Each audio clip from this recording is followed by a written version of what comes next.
শুনলাম জলঙ্গি পদ্মায় নাকি অনেক জল বেড়েছে, তো ভাবলাম একটু ঘুরেই আসা যাক। তো রেডি হয়ে গিয়েছিলাম, বিকেল বিকেল যাচ্ছিলাম ফ্যামিলির সঙ্গে। তো আমি তো রেডি হয়ে গিয়েছিলাম, আর এখানে ছিল এটা সোহানবাবু, দাদার ছেলে।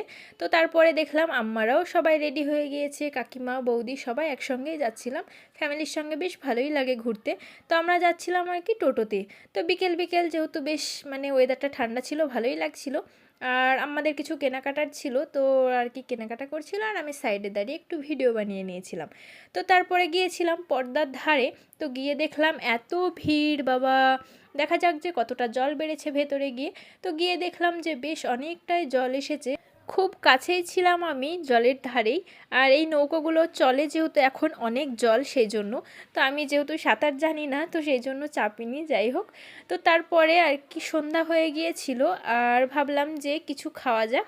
তো তারপরে ফুচকা খেয়ে নিয়েছিলাম, আর এখানে ছিল তোমার ঘুগনি বেস্ট সব থেকে। আর এখানে তোমার নিউ স্টল খুলেছিল পিৎজার। তো পিৎজা আর কি নিয়েছিলাম, মানে অর্ডার করে বাড়িতে নিয়ে এসে খেয়েছিলাম, যেহেতু সন্ধ্যা হয়ে গিয়েছিল, তো সেই জন্য। আর সোহান পুচকু সোনা নিয়েছিল এখানে একটা অ্যাকুয়ারিয়াম। তো এখনকার জন্য এইটুকু।